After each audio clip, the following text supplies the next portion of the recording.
오늘은 에센셜 오일의 대사와 배출에 대해서 살펴보겠습니다.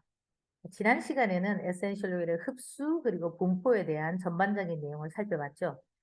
지금은 에센셜 오일 키네틱스, 즉 에센셜 오일 동태학에 대해서 전반적인 개념을 살펴보는 시간입니다. 흡수와 분포 지난 시간에 살펴봤고 오늘은 대사와 배출에 대해서 알아보도록 하겠습니다. 물론 대사와 배출에는 간이 굉장히 중요한 장기로 등장을 하게 되는데요. 간에 대해서는 후반부에 더 내용이 많기 때문에 오늘은 다 다루지 못하고 오늘은 배출과 대사와 배출에 대한 전반적인 내용을 살펴보는 것으로 해보겠습니다. 슬라이드를 보시면요.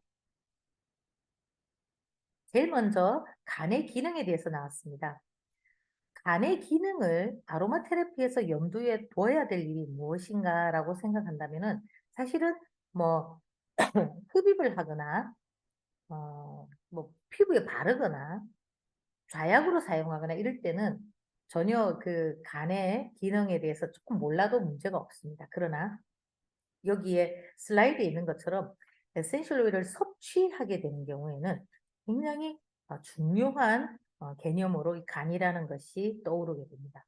왜냐면 지난 시간에 설명드린 것처럼 입을 통해서 소화기를 통해서 들어온 에센셜 오일은 반드시 간을 거치게 돼 있고 이 간의 대사를 통해서 이 약물이든 에센셜 오일이든 간에 요런 것들이 좀 불활성화되는 그러한 물질로 바뀌고 그리고 수용성 물질로 바뀌어서 배출되는 이런 과정을 지나가야 되기 때문입니다.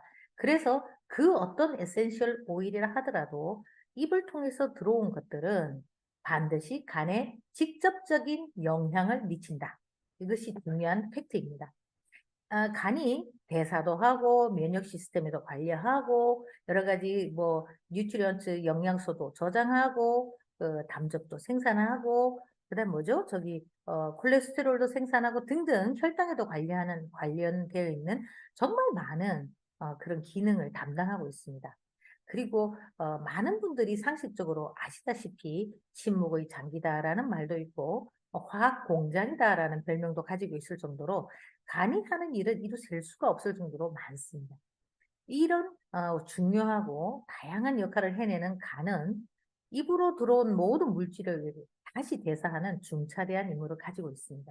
그래서 에센셜 오일을 섭취한다라는 데 관심이 있으신 분은 간 대사를 무조건 이해를 하셔야 됩니다. 자, 간에 공급되는 혈액의 성분이 갑자기 급증을 하게 되면 간 효소를 어, 해독하는 능력을 가지고 있는 간 효소가 있습니다. 이런 것들이 가지고 있는 본래의 능력을 오버해서 그거보다 더 많은 해독력을 요구하게 되는 그런 상황이 된다면 간에 무리가 가고 간이 굉장히 뭐라고 했죠? 아프겠죠. 그리고 간의 독성을 야기할 수도 있다는 것입니다. 쉽게 생각하면 맥주 한 잔을 마셨을 때와 소주 세 병을 마셨을 때 우리 간이 부담해야 되는 여러 가지 그러한 역할이 무게감이 다르다는 거하고 똑같은 이야기겠습니다. 이러한 현상이 실제로 발생하는지 여부는 섭취량이 어떤지 이게 제일 중요해요. 얼마만큼 먹었느냐 또는 위험한 건가? 아니면 주의가 요구되는 건가? 이런 걸 했을 때는 양이 적어도 굉장히 우리가 주의 깊게 봐야 되는 거고요. 개인별 건강 상태가 굉장히 여기서 중요한 변수로 작용합니다. 어떤 사람은 이거 먹으니까 괜찮고 어떤 사람은 이거에서 뭐 나았고 이런 말은 그 사람의 이야기고 그 사람 상태에 따라서 그 사람이 어떤 식으로 했는지에 대한 것이 객관화된 자료가 없죠. 그렇기 때문에 무작정 다른 사람이 했던 걸 따라가는 것은 좀 위험하다 이렇게 볼 수 있습니다. 그리고 에센셜 오일이 진짜 우리 몸으로 들어왔을 때 각각의 성분이라든지 사용된 양이라든지 적용 방법이 굉장히 중요한 간의 대사에 미치는 요소가 될 수 있고요. 더구나 하나 더 중요한 것은 얼마나 오랫동안 복용을 했느냐도 굉장히 중요한 그런 체크 사항입니다. 자, 정리를 하자면 간은 우리 몸에서 과학적인 작용을 일으키는 그런 공장 같은 곳입니다. 한두 가지 일을 하는 곳이 아니에요.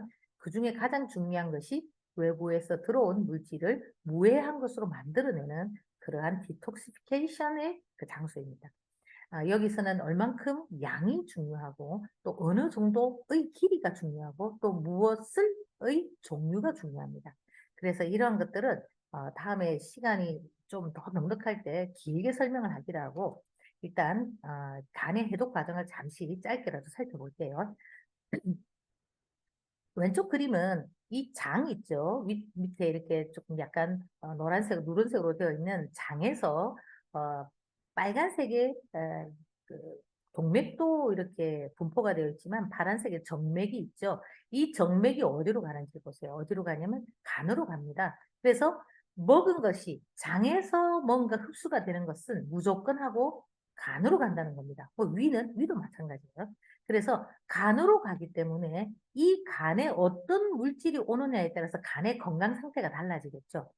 자, 이 간을 좀 확대해서 봤을 때, 만약에 독성 물질, 먹어서 죽는다 이런 것보다는 우리 몸에 좀 위해를 가할 수 있는 fat soluble, 대부분 독성 물질은 지용성 물질입니다. 그래서 이 독성 물질이 들어오면은 간은 두 번의 단계를 거칩니다. 사실은 세 번의 단계를 거친다고 할 수 있지만 두 개의 단계를 설명하는 것이 가장 보편적이기 때문에 두 개를 설명드리는데요. 페이스 1에 P450이라고 적혀 있는데 요 효소들이 있습니다. 요건 다음 시간에 설명을 또 드릴 수 있는데요. 이 효소들이 작용을 해서 어떠한 물질로 바꾸어 줍니다. 그래서 리액티브죠. 뭔가 다시 뭔가 작용을 하는 그런 메타볼라이트의 어떤 그런 설명이 되어 있는데요. 이건 사실은 뭐가 되냐면 중간 매개물이 되면서 항산화의 어떤 물질들 그리고 방어할 수 있는 우리 몸의 어떤 그 영양소들 이런 것들이 굉장히 중요한 역할을 합니다. 여기서는 다양한 효소가 작용을 하기 때문에 이 효소의 활성을 높여주는 미네랄이라든지 비타민 같은 것들이 필수 영양소들이 굉장히 중요한 역할을 해서 페이스 1 상태에서 조금 중간 단계의 물질을 만들어냅니다. 그러면 이 중간 단계의 물질은 처음에 들어왔던 톡식한 물질보다는 조금 독성이 많이 줄어들어 있는 중간 단계 물질인데 이조차도 아직은 우리 몸에서 배출되기에 적합하지 않은 물질입니다. 그래서 페이스 2 단계를 거치는데요. 여기는 컨주게이션이라고 이렇게 표현되어 있지만 몇 가지의 화학적인 반응이 있고 이 화학적인 반응을 거친 다음에 거의 수용성의 물질, 물이라고 적혀 있지만 워터 솔루블한 것. 자, 팻 솔루블이 워터 솔루블로 바뀌는 것이 대사의 마지막 단계입니다. 그래서 장에서 대변으로 빠져나가거나 신장에서 소변으로 빠져나가는 이러한 아주 단순한 그림을 볼 수가 있다는 것입니다. 그래서 페이스 1은 목적은 하나입니다. 불활성화시키는 거예요. 어떠한 톡식한 물질이 간으로 들어왔을 때 이걸 불활성화시키기 위해서 다양한 효소 작용들이 일어나는 것이고 거기서 완전하지 않기 때문에 페이스 2로 가서 이게 잘 물에 풀어지는 그런 솔루블한 상태로 만드는 것이 페이스 2입니다. 이 두 단계가 잘 돼야 내가 어떤 나쁜 것을 먹었건 내가 정말 과하게 먹었건 아니 장기간 뭘 먹었건 간에 이게 우리 몸에 데미지를 입히지 않게 되는데 이 페이스 1과 페이스 2의 상태가 잘 과정이 이루어지지 않으면 우리 몸에 굉장한 어떤 뭐랄까 질병의 원인으로 발병하게 됩니다. 발현하게 됩니다. 어, 예를 들어 페이스 1 상태에서 이게 좀 인액티브 뭔가 불활성화 되는 것이 잘 안 되면 여기서 굉장한 활성산소 같은 그런 약간 조직을 파괴하고 정상적인 기능을 수행하지 못하도록 세포에 영향을 미치는 그러한 결과가 나타나기 때문에 여기서 내가 뭐 굉장히 영양소가 부족하거나 뭐 영양실조 걸렸다거나 아니면 내가 약물을 오래 먹어서 내 몸속에 이런 효소 작용이 완전히 잘 일어나지 않다. 또는 그렇다 하더라도 너무 많은 걸 먹었다. 이래서 페이스 1 단계가 잘 안 되면 페이스 2로 완전히 잘 넘어가지 못하기 때문에 이때 굉장히 유독한 물질 또 그래서 결과적으로 우리 간에 굉장히 데미지를 입히는 그러한 일들이 생깁니다. 이러한 것들로 인해서 실질적으로 우리 인체가 만성 질환을 겪는 그런 중대한 질병으로 가는 그런 요인이 될 수 있기 때문에 이 간에 대한 대사를 정확하게 이해하시고 이 간을 어떻게 표현하죠? 혹사라고 하나요? 시키지 않는 그러한 우리 좀 자세 그리고 식습관이 굉장히 중요합니다. 왜 술을 많이 먹으면 간이 망가진다고 우리가 흔히 말을 할까요? 술을 먹었을 때 그 술의 그 성분을 페이스 1 단계에서 잘 못해서 그런 겁니다. 그래서 이 페이스 1 단계에서 잘 못하다 보니까 이 알코올 성분이 막 체내에도 다니고 또 이 알코올 성분은 굉장히 그 뇌의 그 BBB 장벽을 잘 뚫고 들어가기 때문에 알코올성 치매라든가 이런 게 또 유발되는 그런 결과를 보기도 합니다. 자, 어쨌든 이렇게 간단한 그림이지만 간은 두 가지 단계를 거치고 우리가 먹었던 또는 복용했던 어떠한 것들, 에센셜 오일이면 내가 섭취했던 에센셜 오일의 기능을 약화시키고 중화시키려고 하는 게 베이스 원이고 거기서 살아남은 애들 또는 약간 다른 걸로 대사된 대사체들 여전히 그런 기능을 좀 가지고 있는 이런 것들이 다른 역할을 하게 되고 그러나 페이스 2 단계에서는 이 솔루블하게 뽑아내죠. 근데 완전하게 페이스 2 단계로 가기는 어렵다는 거죠. 그래서 페이스 1과 페이스 2가 얼마나 잘 이루어지느냐에 따라서 그 해독이 어느 정도 이루어지는가 하고 이렇게 표현할 수 있는 겁니다. 현실적으로 말하면 모든 것이 100% 해독이 되면 안 되죠. 왜?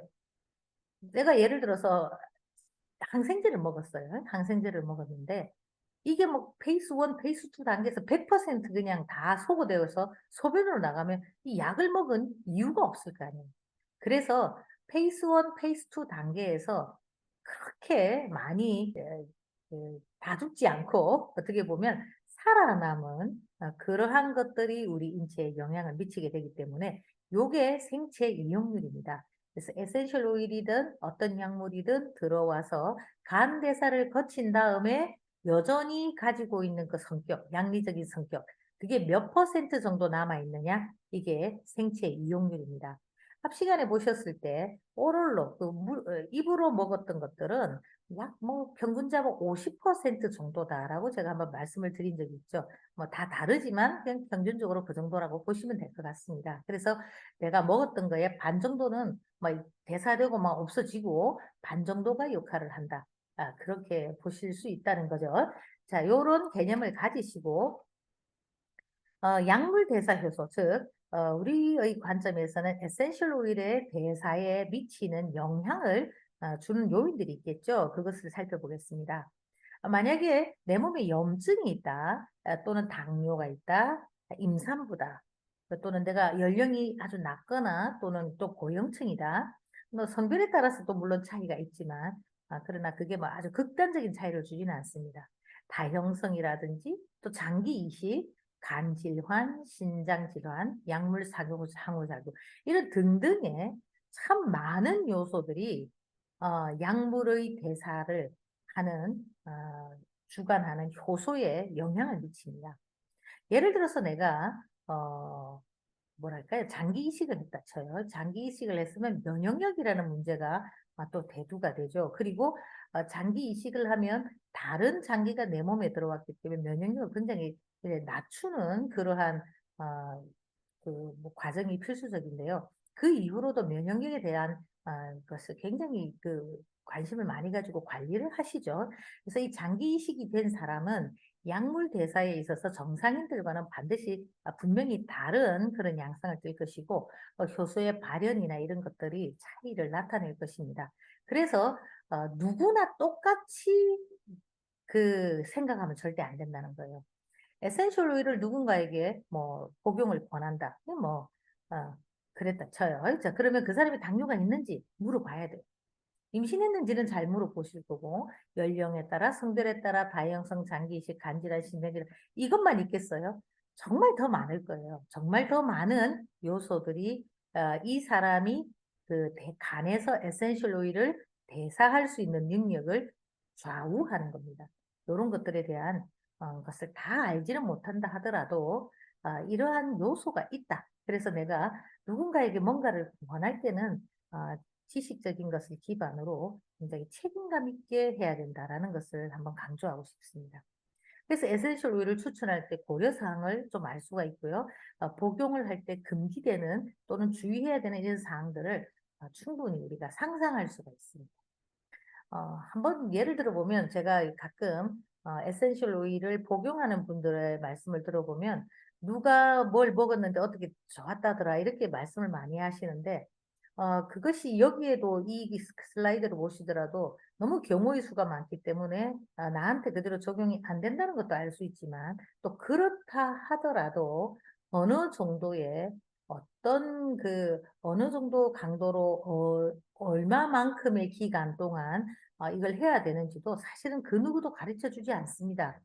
에센셜 오일 복용에 이렇게 좀 관대한 그런 브랜드들을 보면 무작정 먹으라고는 안 하고, 예를 들어 최장 14일 이내까지만, 그 이상 먹지 마라."라든가 이런 식으로 약간의 지침이 나옵니다. 그러니까 분명히 약물로서 작용을 한다라는 것을 알 수가 있습니다. 그래서 여러분들이 어떤 효과를 위해서는 당연히 양리적인 작용이 필요하죠. 그러나 그 이면에는 반드시 부작용이 있을 수 있다는 걸 염두에 두셔야 됩니다.